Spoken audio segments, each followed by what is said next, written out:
I wish I was loved like Omar the Pug. He's so good to you.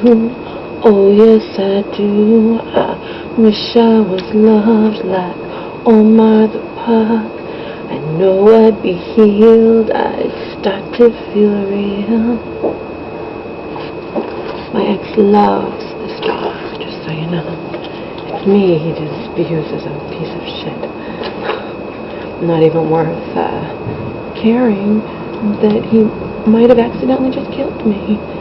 And it wasn't the shoving backwards down the hill in a violent fit of rage because I was being a bitch. It was the not caring afterwards. He took off. I could have put him in jail, and I didn't. He never cared even after that. And after doing that to me, he could have killed me. I just recently saw a social worker at a mental health clinic, and she looked at those pictures of me that I had my friend take a few days after that happened, and she looked at me, she was disgusted with the picture. She's like, "You're lucky you're alive, Laura." And I'm like, I know. I could have been laying there, bleeding to death. The lump on the back of my head swelled out this much.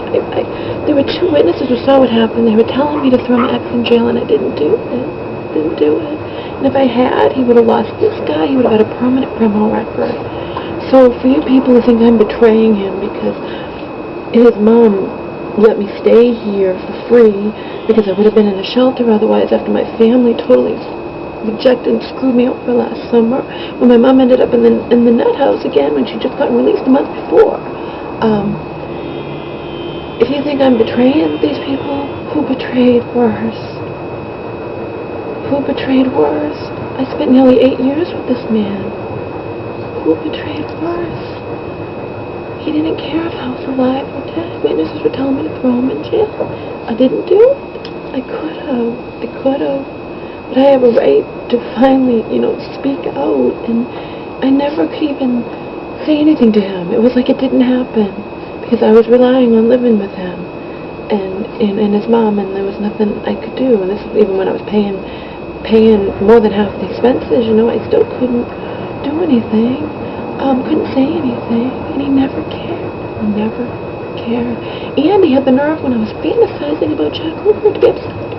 He has no right to be upset about anything. I could have fucking died. I could have died. I could have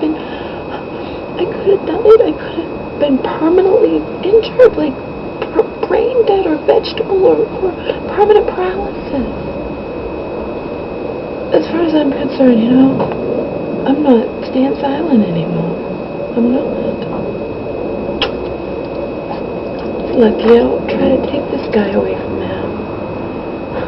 I could have put him in jail. I didn't. And he never appreciated even that.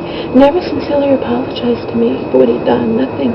All I got in a way of apology was a letter I still have where he said, "I apologize for shoving you. It was wrong and dangerous." And that's it.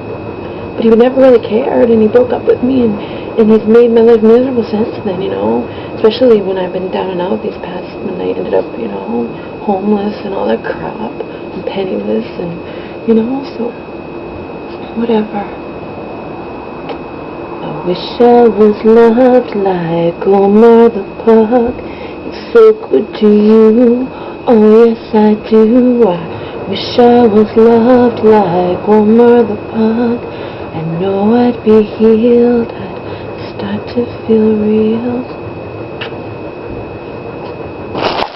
Do close up, Omar, look. Chicken. Look in the camera, look in the camera. Close up, Mama and Omar.